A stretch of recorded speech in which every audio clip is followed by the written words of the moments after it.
بسم اللہ الرحمن الرحیم صلی اللہ تعالیٰ علی حبیبہ محمد وآلہ وصحبہ وسلم۔ استاد محترم مکرم ڈاکٹر عطاء الرحمن صاحب، ICCBS کے ڈائریکٹر، یونیسکو کے چیئر ہولڈر محترم ڈاکٹر رضا شاہ صاحب، معزز حاضرین کرام، السلام علیکم ورحمۃ اللہ وبرکاتہ۔ سب سے پہلے ذکر ڈاکٹر سلیم الزمان صدیقی صاحب کا، جنہوں نے HEJ کی بنیاد رکھی، ایک بہت عظیم الشان ادارہ بنایا، اور انہوں نے اپنے بہت لائق جانشین بھی تیار کیے۔ ڈاکٹر سلیم الزمان صدیقی کے پاکستانی قوم پر بہت احسانات ہیں۔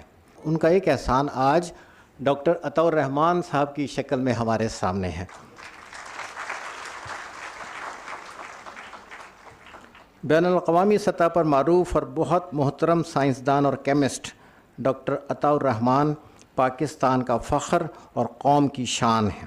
ڈاکٹر صاحب کی تحقیقات، تصنیفات، علم کی خدمت کے لیے ان کے دیگر کارہائے نمایاں، جیسے انہوں نے HEC میں اور وزارت میں پاکستان کی جو علمی خدمت کی ہے وہ بے مثال ہے، اور انہیں ملنے والے اعزازات، ان سب کو بیان کرنے کے لیے تو بہت زیادہ وقت درکار ہے۔ میں یہاں مختصراً بس یہ ان کی ذکر کروں گا، اور ڈاکٹر صاحب کا بہت شکریہ ادا کرتا ہوں کہ ڈاکٹر صاحب آپ نے سلسلہ عظیمیہ اور ICCBS کے زیر اہتمام تصوف اور سائنس کے موضوع پر ہونے والی اس علمی مجلس میں حاضرین کو اپنے خیالات سے استفادے کا موقع عنایت فرمایا۔ اس علمی مجلس کے انعقاد میں گراں قدر تعاون پر ICCBS کے ڈائریکٹر، یونیسکو چیئر ہولڈر، کئی تحقیقی منصوبوں کے نگراں، کئی کتابوں کے مصنف اور کئی ریسرچ پیپر کے مصنف، پاکستان کے مایہ ناز سائنسدان، اور یہ کہنا چاہیے کہ سائنس کے میدان میں پاکستان کا فیوچر، ڈاکٹر محمد رضا شاہ، آپ کا بہت شکریہ میں ادا کرتا ہوں۔ محترم ڈاکٹر صاحب اور حاضرین کرام، 21ویں صدی میں سائنسی ترقی نئی بلندیوں کو چھو رہی ہے، لیکن اس کے ساتھ ساتھ نوع انسانی کو اور اس کے مسکن زمین کو کئی سنگین خطرات بھی لاحق ہیں۔ سائنس کی ترقی اور ٹیکنالوجی کی وجہ سے انسانوں کو ملنے والی بے مثال سہولتوں کے باوجود دنیا میں عدم مساوات، ناانصافی، غربت، بیماری، خوف اور اندیشوں میں اضافہ ہو رہا ہے۔ سوال یہ ہے کہ ایسا کیوں ہے؟ اس پہ سلسلہ عظیمیہ کی رائے یہ ہے کہ ان مسائل کا ایک سبب یہ ہے کہ انسان کی علمی ترقی خالق کائنات اللہ سے ملنے والی رہنمائی یعنی وحی کے تابع نہیں ہے۔ انسانی وجود روح اور جسم کا مجموعہ ہے۔ اس زمین پر انسان کی زندگی میں مادے کی اہمیت بہت زیادہ ہے، تاہم انسانی وجود اپنے روحانی تقاضوں کی تکمیل بھی چاہتا ہے۔ انسان کی ضروریات کا جائزہ لینے پر یہ بات سامنے آتی ہے کہ انسان کا جسم آرام چاہتا ہے، اس کا ذہن سکون چاہتا ہے، اور اس کا قلب اطمینان چاہتا ہے۔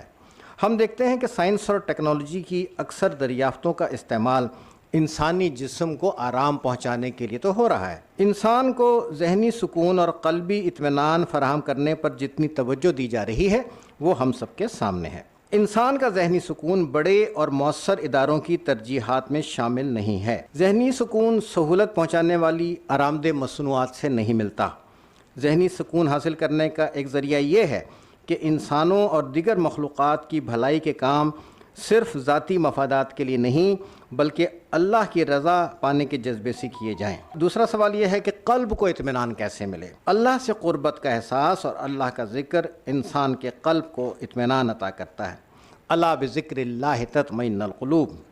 اس کے لیے ضروری ہے کہ ضمیر کی آواز کو سنا جائے اور ضمیر کی تنبیہ پر عمل کرنے کا حوصلہ پیدا کیا جائے، نور باطن سے استفادہ کیا جائے۔ سلسلہ عظیمیہ کے امام حضرت محمد عظیم برخیا تصوف کی ڈیفینیشن میں فرماتے ہیں کہ تصوف نور باطن ہے، یہ ایسا خالص ضمیر ہے جس میں کثافتیں نہیں ہوتی۔ دین اسلام اور تصوف کی تعلیمات سے پتہ چلتا ہے کہ ہر عمل کا ایک خارجی اور ایک باطنی رخ ہوتا ہے۔ ظاہری عمل خارجی رخ ہے اور اس عمل کے پیچھے نیت باطنی رخ ہے۔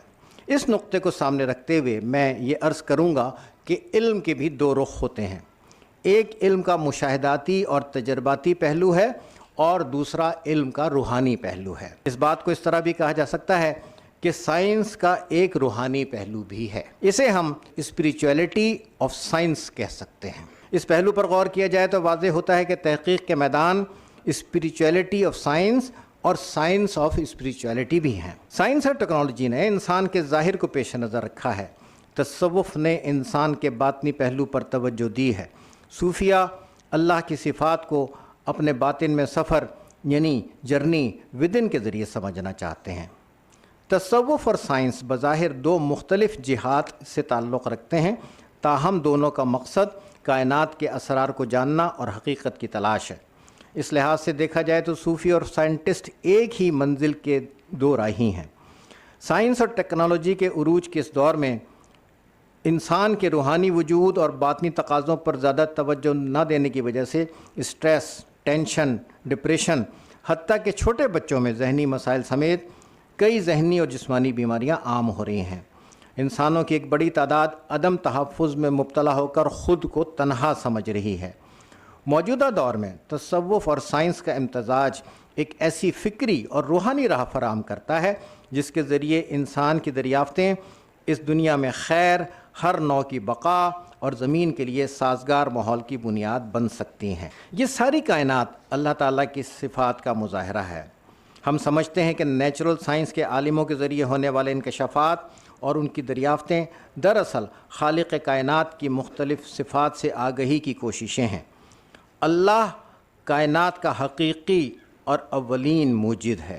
انسان کوئی چیز ایجاد نہیں کرتا، انسان دراصل دریافت کرتا ہے۔ اللہ کی بنائی ہوئی مختلف چیزوں کو مختلف انداز میں ملا کر انسان قوانین قدرت کو سمجھتا ہے اور اشیاء کی نئی نئی ماہیتوں کو دریافت کرتا ہے۔ یہ اس زمین میں جو بھی کچھ ہے، هو الذی خلق لکم ما فی الارض جمیعا، یہ جو بھی کچھ یہاں ہے سب انسان کے لیے اللہ نے تخلیق کیا ہے، اور انسان ان تخلیقات میں تصرف کر کے نئی نئی چیزیں بناتا ہے۔ تو لہٰذا ہم سلسلے زیمیہ میں کہتے ہیں کہ انسان ایجاد نہیں کرتا بلکہ انسان دریافت کرتا ہے۔ تصوف اور سائنس کا امتزاج ایک ایسی فکری اور روحانی مشترکہ راہ فراہم کرتا ہے جس کے ذریعے انسان کی دریافتیں اس دنیا میں خیر اور ہر نوع کی بقا اور زمین کے لیے سازگار ماحول کی بنیاد بن سکتی ہیں۔ سلسلہ زیمیہ ماڈرن سائنس اور روحانی علوم دونوں کی اہمیت اجاگر کرنا چاہتا ہے۔ سلسلہ عظیمیہ کے اغراض و مقاصد کا چوتھا نقطہ علم دین کے ساتھ ساتھ لوگوں کو روحانی اور سائنسی علوم کی ترغیب دینا ہے۔ سلسلہ عظیمیہ کے امام حضرت محمد عظیم برقیہ نے اپنی کتاب لوح قلم میں لکھا ہے، آج کی نسلیں گزشتہ نسلوں سے زیادہ مایوس ہیں اور آئندہ نسلیں اور بھی زیادہ مایوس ہونے پر مجبور ہوں گی۔ نتیجے میں نو انسانی کو کسی نہ کسی وقت نقطۂ توحید کی طرف لوٹنا پڑے گا۔ موجودہ دور کے مفکر اور سائنٹسٹ کو چاہیے کہ وہ وحی کی طرز فکر کو سمجھے۔ کوٹ ان کوٹ۔ سلسلہ عظیمیہ کے بزرگ خواجہ شمس الدین عظیمی نے امت مسلمہ کو بار بار حصول علم، خصوصاً سائنسی علوم اور ٹیکنالوجی میں مہارت حاصل کرنے کی ترغیب دی ہے۔ سلسلہ عظیمیہ کا نقطہ نگاہ یہ ہے کہ جس طرح روحانی علوم کے ذریعے اللہ کا فرما بردار ایک بندہ اللہ کی مشیت، اللہ کے ارادے اور اللہ کی مرضی کو سمجھنے کی کوشش کرتا ہے، اسی طرح مادی علوم میں تحقیق بھی دراصل اللہ کے ارادے کو سمجھنے کی ہی ایک کوشش ہے۔ ہمارا نقطہ نظر یہ ہے کہ اس کوشش کو وحی کے تابع ہونا چاہیے۔ اس انسان کی ان کوششوں کو خالصتاً انسان کی عقل اور انسان کی مرضی پر نہیں چھوڑنا چاہیے، بلکہ یہ ڈسپلن وحی کے تحت چلنا چاہیے۔ ہمارا نقطہ نظر یہ ہے کہ مادی اور روحانی علوم کی یکجائی انسانیت کے لیے فلاح اور اس زمین کے لیے بقا کا ذریعہ بنے گی۔ ہم سمجھتے ہیں کہ سائنس کے شعبوں میں تحقیقات اور ٹیکنالوجی سے استفادہ ضرور کیا جائے، تاہم اس سفر میں انسان کی باطنی ضروریات کو اور اعلیٰ انسانی اقدار کو نظر انداز نہ کیا جائے۔ اس حقیقت کو ہمیشہ پیش نظر رکھا جائے کہ انسان آخرت میں اپنے خالق اللہ کو جواب دہ ہے۔ اگر انسان کی نیت بہتر ہوگی اور اللہ کے آگے جواب دہی کا یقین ہوگا تو سائنسی دریافتوں کی وجہ سے ہونے والی ترقی زمین کے لیے کسی خطرے کا باعث نہیں بنے گی، بلکہ اللہ کے آگے جواب دہی کے یقین کے تحت ہونے والی ترقی زمین کے ماحول کے استحکام اور زمین پر آباد انواع کی بقا کا ذریعہ بنے گی۔